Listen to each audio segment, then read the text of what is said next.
Let's talk about starting a company in Hong Kong in 2026.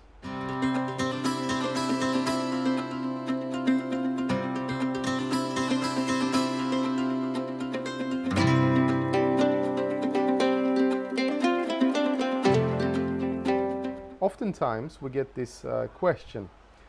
One of my suppliers giving me Hong Kong account and they are based in Shenzhen or they are based in Guangzhou or any other city in China. But when I look at the invoice, their bank account is in Hong Kong.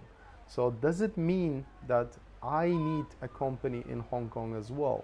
So this is one of the frequently asked questions, and in this video I want to answer this question. First of all, Hong Kong, as mentioned in our different videos, Hong Kong is used by most of the Chinese suppliers as the place to keep their profits tax-free. Why is that? And how is that? Again, Hong Kong has this very unique territorial tax system.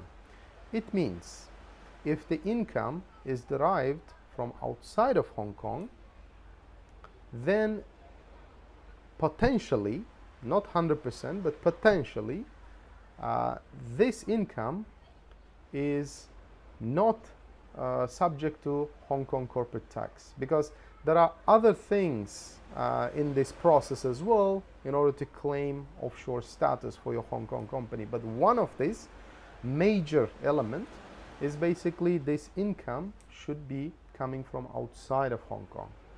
So coming from this perspective, most of the Chinese suppliers, what they do, they register their subsidiary or standalone, different company which is not linked to their, main company in Guangzhou or main company in mainland China, but the name can be similar. You can have the same name in Hong Kong for your company as in your China company, for example, and you can charge your clients from Hong Kong. And if the clients are based outside of Hong Kong, then as I explained, your income, which is coming from those clients outside of Hong Kong, then it's not subject to Hong Kong corporate tax. So that is one of the reasons why Chinese suppliers, mainland suppliers, they bill their clients from their Hong Kong company. Imagine now, just for illustration, they bill you for 100,000 USD, and this 100,000 is received to their Hong Kong entity. Then what they do is, in the background, they only transfer the cost of the machine or cost of the goods to their Guangzhou company. Let's say the goods cost $50,000. All right, 50,000 is their profit. So they transfer this $50,000 to Guangzhou. Then they just, use that for production, use that for all these expenses. Remaining 50,000 in Hong Kong is tax-free for them. It really doesn't matter who is the owner of the company, really doesn't matter, the nationality, as long as the decisions for this Hong Kong company is made outside of Hong Kong, number one. All of the decisions, no office, no physical attachment to Hong Kong. And in this scenario, they are based in mainland China. Nationality even doesn't matter here. Second rule is the income is coming from outside of Hong Kong. If you can prove that by documentation and everything, once your company becomes 18 months in Hong Kong, you will receive a notification from the Inland Revenue Tax Department of Hong Kong for your first filing. So during that filing, you have to provide evidence that all of your decisions are made outside of Hong Kong, all of your income is derived from outside of Hong Kong. Then you can claim offshore status. You see the reason here. This is most of the time, okay? Most of the time, the reason is tax. Keeping your profits tax-free in Hong Kong. And a bunch of other reasons. Banking in Hong Kong is super fast, super efficient. You can name all of the banks in Hong Kong, HSBC, you know, DBS, Standard Chartered, etc., Citibank. All of them are super high in quality, very efficient, very fast. Of course, opening a traditional bank account in Hong Kong is another question, which is, I explained in different videos, it's not easy. It requires a lot of paperwork, and waiting line is too long as well, especially for HSBC. But it's possible. The way we recommend is we go with the fintech option first, let your company run for 6 months, 1 year, let it build some positive history, then we can assist you to apply for physical bank account in Hong Kong through one of these traditional banks, basically. But so this is the advantage from the banking perspective. Another advantage is, of course, Hong Kong has common law system. It's a common law jurisdiction, unlike civil law system in mainland China. So most of the global companies, they prefer common law because of familiarity and also English language. So what they do is basically they register their trademarks under the Hong Kong entity, just to make it easier, just to have a little bit stronger control in terms of you know, intellectual property laws, etc., protection, basically. So what they do is basically their Hong Kong entity through which they're billing their clients. So this is essentially the holding company. We can do the same thing for your business with China. So we establish this Hong Kong entity, make it a holding, meaning under this company you can have many subsidiaries, many child companies, quote unquote. So it can have a subsidiary in Guangzhou, it can have a subsidiary in Bali, for example. Recently we went to Bali, and imagine, like, you're running all these different types of businesses, online and offline. All of those businesses can have the parent company from Hong Kong. And why is that? The reason is, again, to repatriate all of the income back to Hong Kong and keep it there tax free. That is one of the main reasons. So all the earnings from Bali essentially can be repatriated, of course, after paying the local taxes, because, you know, there are local taxes everywhere, even in China. China is not a tax-free country, or Indonesia is not a tax-free country. But for example, Dubai, it can be tax-free if you structure it properly.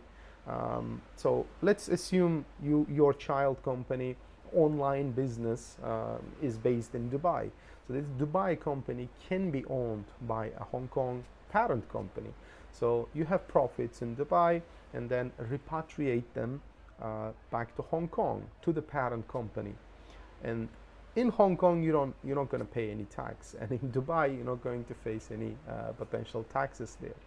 So that is a very commonly used structure by many organizations, by many entrepreneurs, experienced entrepreneurs. Why? Because they want, first of all, reliable jurisdiction to keep their money. Second, they want to lower their taxes legally. Okay, because long gone the days where, you know, everybody used all these tax havens in small islands, but then, you know, faced a lot of legal issues.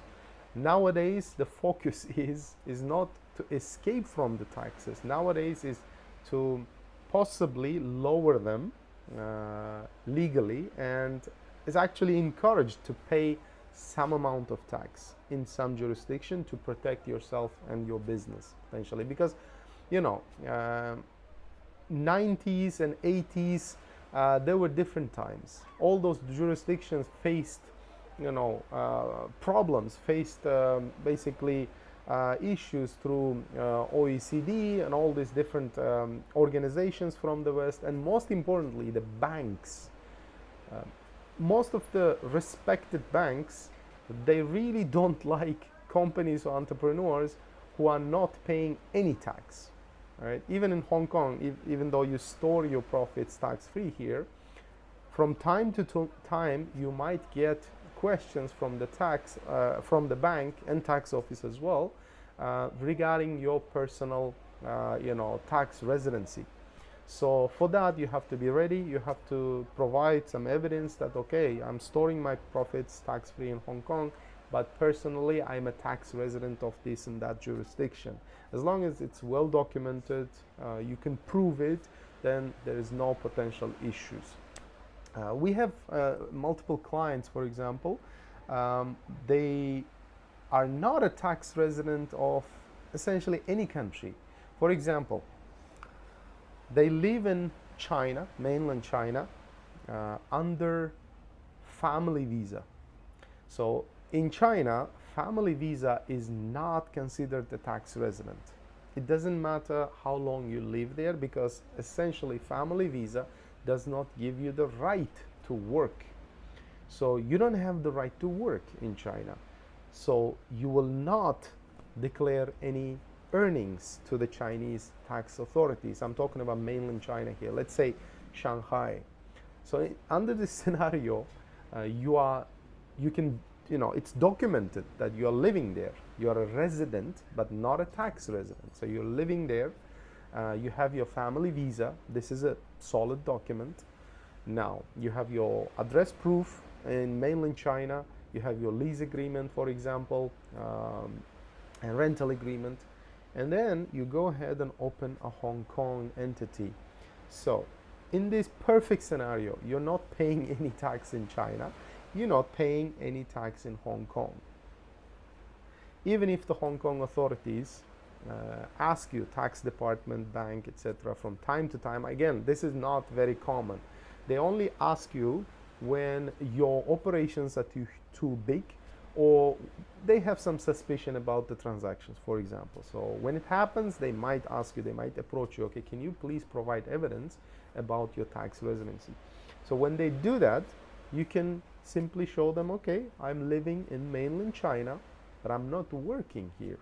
Okay, Chinese tax laws and Chinese immigration are very, very perfect there. So it means that if you don't have a work visa there, if you're not receiving any salary to China, you're not receiving any dividends, then you're not generating any income. So you're not liable to declare any tax, any earnings to the Chinese tax authorities, basically. And you're not considered a tax resident there. So all of your money is stored in Hong Kong company account, tax-free. Then how do you spend it? Well, most of these fintech companies that we work with, we open your corporate account with, they provide you with company card, company's ATM card, physical card, and you can use that card for your expenses, for your daily expenses. Of course, you can withdraw some cash that are like commissions, transaction fees, but it's a Visa card, MasterCard, so you can go ahead and spend, and you can label it as business expenses, which is perfectly fine because you are the owner, you are the director of this Hong Kong entity. You can see it's not a secret, this kind of structure. This is, like I said, commonly used structure by most of the experienced entrepreneurs. Get in touch with us, book a call with me. Actually, most of the time, some people message us, like, can I meet you? Can I call you? Can we have a 2-minute, 5-minute conversation or over a phone call? My response is, please consider booking a call, because physically it's impossible to attend everybody's request like that. So therefore, we have this website, 3wjrnfirm.com. You go to our website, and then there's a book a call section. Book a call, pick a date that suits you, but for that, actually, I really ask people to email us and maybe discuss the appropriate time for both sides. I'm traveling all the time, but it would be nice to have, email exchange first, and then we select the time, and then we can have a discussion specific to your situation. You can ask questions specific to your business, to your situation, tax residency, and I will be glad to discuss all the questions with you. Thanks for watching, guys. Get in touch with JRN Firm if you would like to structure your business globally. Most importantly, China, Hong Kong, and neighboring other countries here. We will be glad to help you establish your company, open your bank account, onshore, offshore, personal and company bank accounts, special licenses, and we have lawyers in Shanghai. That means legal representation for your commercial business disputes with Chinese suppliers. Thanks for watching. See you in the next one.